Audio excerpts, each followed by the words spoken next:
Tahukah Bapa dan Ibu, ada 7 kesalahan kecil di freezer yang tanpa disadari bisa memengaruhi kualitas tidur, daya ingat, bahkan kekebalan tubuh. Dan menariknya, solusinya tidak mahal. Tidak rumit tapi justru sering kita abaikan. Kira-kira, freezer di rumah Bapa selama ini menyimpan nutrisi atau menyimpan bahaya? Tonton video ini sampai akhir untuk tahu jawabannya. Dan jika Bapak atau Ibu merasa pernah mengalami masalah serupa, tulis angka 1 di komentar atau tulis saja sedang menonton dari mana dan pukul berapa karena kami sungguh ingin mengenal Anda lebih dekat. Kesalahan 1. Langsung simpan daging tanpa dibersihkan dan dipisahkan. Daging yang kotor dan tercampur adalah awal dari masalah besar yang tidak terlihat. Pak Slamet, usia 65 tahun, punya kebiasaan yang sangat umum. Setiap pulang dari pasar, semua belanjaan ayam, sapi, ikan langsung masuk freezer. Masih dibungkus plastik pasar, masih basah, masih bercampur semua jenis. Katanya, biar cepat. Kan masuk freezer juga, pasti aman. Tapi justru disitulah letak bahayanya. Daging segar, apalagi dari pasar tradisional, sering mengandung darah, lendir, dan cairan tubuh hewan. Cairan inilah yang jadi makanan favorit bakteri seperti Salmonella, Listeria, dan E. coli. Meskipun dibekukan, bakteri tidak mati. Mereka hanya tidur. Dan saat daging dicairkan, mereka bangun dan menyerang. Lebih berbahaya lagi kalau Bapak mencampur semua jenis daging dalam satu kantong. Daging ayam punya jenis bakteri sendiri. Daging sapi lain lagi. Saat mereka bersentuhan, terjadi kontaminasi silang. Artinya, satu jenis bakteri bisa pindah ke yang lain, menciptakan risiko baru yang lebih sulit dikendalikan. Khusus bagi orang lanjut usia, sistem kekebalan tubuh sudah tidak sekuat dulu. Makanan yang tercemar bisa menyebabkan keracunan serius, diare hebat, muntah, bahkan infeksi yang memerlukan perawatan rumah sakit. Lalu, apa solusinya? Begitu sampai di rumah, pisahkan daging per jenis. Bila memungkinkan, bersihkan dengan air mengalir, lalu keringkan dengan tisu bersih. Setelah itu, potong sesuai porsi masakan, supaya nanti tidak perlu mencairkan semuanya sekaligus.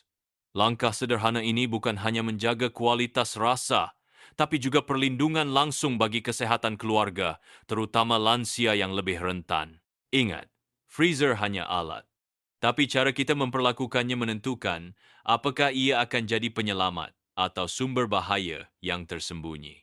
Kesalahan 2. Menyimpan daging dalam plastik yang tidak aman. Yang penting dibungkus, masuk freezer. Selesai. Itu kalimat yang sering saya dengar dari banyak ibu rumah tangga dan bapak-bapak. Tapi tahukah Bapak dan Ibu, plastik yang salah bisa jadi racun perlahan bagi tubuh, terutama bagi kita yang sudah lanjut usia? Banyak orang masih menggunakan kantong plastik kresek, plastik es batu, atau plastik tipis transparan untuk membungkus daging. Padahal jenis plastik ini tidak dirancang untuk kontak langsung dengan makanan, apalagi dalam suhu ekstrem seperti di freezer. Plastik non-food grade ini sering mengandung zat kimia berbahaya seperti BPA, bisphenol A, ftalat, dan pewarna sintetis. Ketika daging beku disimpan dalam waktu lama, zat-zat ini bisa larut dan meresap ke dalam serat daging. Hasilnya, makanan kita tampak segar tapi sebenarnya sudah tercemar dari dalam. Bagi orang lansia, paparan bahan kimia seperti ini bisa mengganggu hormon, memperburuk fungsi ginjal, dan dalam jangka panjang meningkatkan risiko kanker. Apa solusinya? Gunakan plastik food grade yang memang khusus untuk makanan. Lebih baik lagi jika menggunakan kantong Ziploc atau wadah kedap udara vacuum sealer. Selain lebih aman, juga menjaga daging tetap segar, tidak berubah warna, dan tidak tercemar bau dari bahan lain di freezer. Ingat, plastik boleh murah, tapi biaya kesehatan bisa jauh lebih mahal. Jadi mulai hari ini, mari bungkus daging dengan cara yang benar karena tubuh kita, apalagi di usia senja, pantas mendapatkan perlindungan terbaik. Kesalahan 3. Menyimpan daging tanpa label dan tanggal. Bayangkan ini, Pak Hasan membuka freezer, melihat beberapa bungkus daging beku. Warnanya sudah mulai pucat.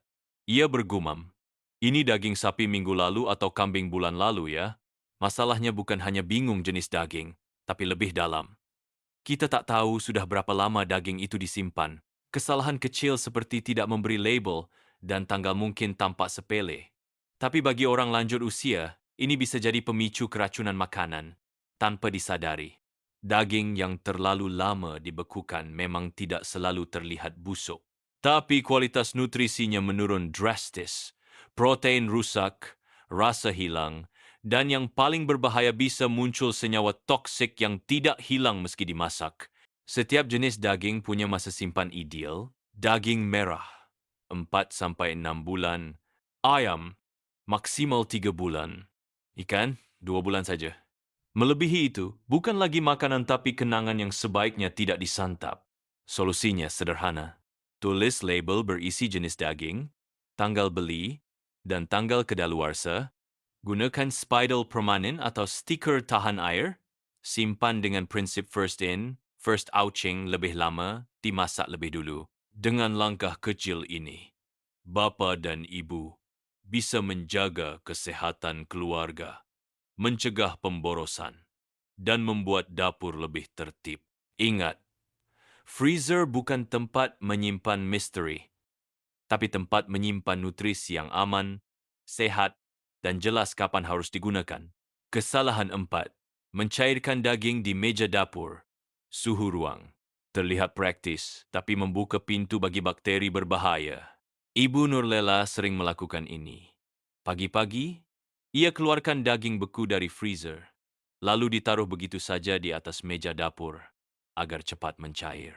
Katanya, biar bisa masak siang nanti tanpa terburu-buru. Tapi sayangnya, kebiasaan ini justru salah satu penyebab utama keracunan makanan di rumah tangga. Saat daging beku diletakkan di suhu ruang sekitar 25 hingga 30 derajat, bagian luar mulai lembek, tapi bagian dalam masih keras seperti batu. Di titik inilah bakteri yang tadinya tertidur mulai bangun dan berkembang biak di permukaan daging.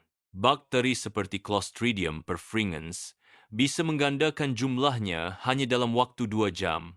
Lebih buruk lagi, racun yang mereka hasilkan tidak hilang meski dimasak. Akibatnya bisa fatal, terutama bagi lansia, diare hebat, muntah, bahkan dehidrasi berat. Lalu, bagaimana cara yang benar? Ada 3 metode aman yang direkomendasikan oleh ahli gizi dan kesehatan. Cairkan di kulkas chiller. Memang lebih lama, sekitar 12 sampai 24 jam. Tapi ini yang paling aman. Rendam dengan air dingin. Masukkan daging dalam kantong tertutup rapat, lalu rendam di air dingin. Ganti air setiap 30 menit agar tetap segar.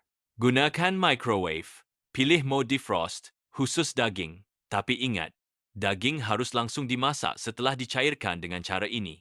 Untuk orang seusia kita, satu kesalahan kecil di dapur bisa berdampak besar pada kesehatan. Jadi, mulai sekarang, hindari defrost di suhu ruang. Bukan hanya soal keamanan makanan, tapi juga bentuk cinta dan perlindungan kita pada keluarga. Kesalahan 5. Membekukan ulang daging yang sudah dicairkan. Saat daging dibekukan 2 kali, bukan hanya rasa yang rusak, tapi juga kesehatan kita yang terancam. Pak Darsono, pensiunan guru yang tinggal bersama cucunya, pernah mengalami ini. Hari itu, ia mencairkan 1 kilogram daging sapi karena rencana memasak semur. Tapi mendadak tamu batal datang. Karena sayang dagingnya, beliau simpan kembali ke freezer. Sekilas, ini tampak seperti keputusan yang bijak. Tapi sebenarnya, inilah kesalahan yang bisa membawa masalah besar baik dari sisi rasa, gizi, maupun keselamatan. Saat daging dicairkan, serat ototnya mulai melunak, cairan protein keluar, dan struktur alaminya berubah. Ketika dibekukan ulang, air yang keluar tadi akan membentuk kristal es baru yang merobek jaringan daging dari dalam. Hasilnya, saat dimasak, daging jadi alot, berair, dan hambar, seperti spons. Namun lebih penting dari rasa, ada risiko bakteri yang mengintai. Saat proses pencairan, bakteri seperti Salmonella dan E. coli bisa mulai aktif. Jika kemudian daging dibekukan ulang, bakteri itu tidak mati, mereka hanya tertahan.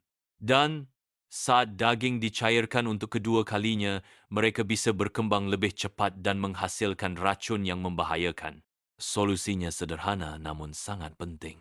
Sejak awal, simpan daging dalam porsi kecil cukup untuk satu kali masak. Misalnya 250 gram. Gunakan wadah Ziploc atau vacuum sealer agar lebih praktis dan higienis. Jika sudah dicairkan, harus langsung dimasak, tidak ada pengecualian. Ingat, daging itu seperti waktu. Kalau sudah dilewatkan, tidak bisa kembali. Jadi daripada ambil risiko, mari simpan dan masak daging dengan cara yang bijak dan penuh tanggung jawab demi tubuh yang lebih kuat dan keluarga yang tetap sehat. Kesalahan 6. Suhu freezer yang tidak stabil. Freezer kelihatan dingin, tapi kalau suhunya naik turun diam-diam, bahayanya justru lebih besar. Ibu Sri tinggal di daerah pinggiran kota, di mana listrik sering mati tanpa pemberitahuan. Setiap kali mati lampu, kulkasnya ikut mati. Tapi beliau tidak pernah terlalu khawatir karena berpikir, yang penting daging masih beku. Padahal, freezer yang terlihat dingin belum tentu aman. Yang paling penting bukan hanya dingin, tapi stabil. Suhu ideal untuk menyimpan daging beku adalah minus 18 derajat Celcius atau lebih rendah. Di suhu ini, bakteri tidak bisa berkembang. Tapi kalau suhu sering berubah karena listrik padam, terlalu sering buka tutup pintu, atau freezer terlalu penuh, daging mulai memasuki zona berbahaya. Bakteri yang tadinya tidur bisa perlahan bangun. Mereka tidak langsung membuat daging busuk, tapi bisa menghasilkan histamin, toksin, dan senyawa yang memicu gangguan kesehatan. Lansia seperti kita lebih rentan mengalami gangguan pencernaan, penurunan imun, bahkan infeksi lambung akibat paparan jangka panjang dari daging yang sudah tercemar secara mikro. Solusinya tidak mahal, tapi sangat bermanfaat. Gunakan thermometer freezer untuk memantau suhu. Harganya murah, tapi manfaatnya besar. Jangan penuhi freezer hingga sesak. Biarkan udara dingin mengalir rata. Hindari buka tutup freezer terlalu sering dan terlalu lama. Bila tinggal di daerah rawan listrik padam, pertimbangkan pakai freezer inverter atau UPS cadangan untuk menjaga suhu tetap terjaga meski listrik mati. Ingat, tubuh kita di usia lanjut lebih butuh perlindungan dari yang tidak terlihat. Freezer bukan sekadar tempat simpan makanan, ia adalah penjaga senyap kesehatan keluarga. Tapi penjaga ini hanya efektif bila kita bantu dia bekerja dengan suhu yang benar. Kesalahan 7. Menyimpan daging mentah berdekatan dengan makanan matang. Kesalahan sederhana yang bisa membawa dampak besar, terutama bagi lansia, anak-anak, dan ibu hamil. Pak Joko punya kebiasaan praktis. Semua bahan makanan baik, daging mentah, buah potong, lauk matang sisa makan malam dimasukkan ke dalam kulkas, ditumpuk semaunya agar muat semua. Tapi tahukah Bapak Ibu, menyimpan daging mentah di rak atas atau berdampingan langsung dengan makanan matang bisa sangat berbahaya. Terutama kalau cairan dari daging ayam atau sapi, mentah itu menetes dan mengenai makanan yang tidak akan dimasak lagi seperti salad, buah potong, atau nasi sisa. Ini yang disebut dengan kontaminasi silang. Bakteri seperti Campylobacter, Listeria, dan E. coli dari daging mentah bisa berpindah lewat cairan atau permukaan wadah, lalu menginfeksi makanan matang. Dan ketika makanan itu dikonsumsi langsung tanpa pemanasan ulang, bakteri masuk langsung ke tubuh. Bagi orang usia lanjut yang sistem kekebalannya sudah tidak sekuat dulu, sekali saja terkena bakteri seperti ini, efeknya bisa berat. Diare berkepanjangan, infeksi saluran pencernaan, bahkan masuk rumah sakit. Apa solusinya? Simpan daging mentah di rak paling bawah kulkas, dalam wadah tertutup rapat agar tidak menetes ke bawah. Pisahkan zona mentah dan siap saji. Gunakan label besar, misalnya hanya daging mentah atau makanan matang. Jangan lupa bersihkan rak secara berkala, terutama bagian bawah dan pinggiran kulkas yang sering lembab. Ingat, racun tidak selalu datang dari luar rumah. Kadang, ia mengintai diam-diam dari dalam kulkas yang kita pikir sudah cukup bersih. Mulai sekarang, mari simpan makanan dengan tertib karena urusan kecil di dapur bisa jadi perlindungan besar untuk keluarga tercinta. 7 langkah kecil. Perlindungan besar di dapur. Setelah semua penjelasan tadi, mari kita ingat kembali bahwa menjaga kesehatan tidak selalu butuh cara rumit. Kadang cukup dari freezer di dapur kita sendiri, asal tahu caranya. Pisahkan dan bersihkan daging sebelum disimpan.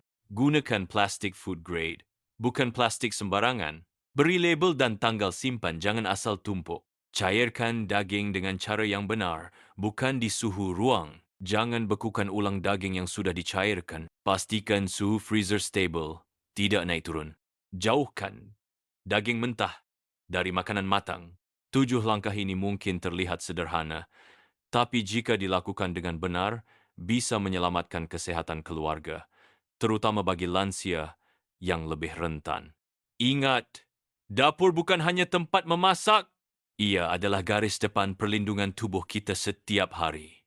Penutup, freezer boleh dingin, tapi kesadaran harus tetap hangat. Banyak orang berpikir menjaga kesehatan itu harus dari obat mahal atau suplemen impor. Padahal, kadang cukup dari cara menyimpan daging di rumah. Karena apa yang kita makan setiap hari dari kulkas, dari dapur bisa jadi obat atau racun yang perlahan. Sebagai orang tua, kita mungkin tak sekuat dulu, tapi kita masih bisa melindungi orang-orang yang kita cintai, anak, cucu, pasangan dengan kebiasaan kecil, tapi penuh makna. Menyimpan makanan dengan benar bukan soal teknik dapur semata. Itu adalah bentuk tanggung jawab, kepedulian dan cinta yang diam-diam bekerja setiap hari. Hari ini, kita belajar bahwa freezer bukan sekadar tempat dingin, tapi ia bisa jadi penjaga atau penyebab tergantung siapa yang mengaturnya. Kamu sedang menonton video ini di mana? Di dapur, di ruang tamu, di ponsel atau televisi. Tulis di kolom komentar. Kami ingin tahu cerita dan kebiasaanmu karena kesehatan adalah perjalanan bersama. Dan jika video ini bermanfaat, bagikan ke keluarga dan sahabat, supaya lebih banyak dapur di Indonesia menjadi tempat yang aman, sehat, dan penuh cinta.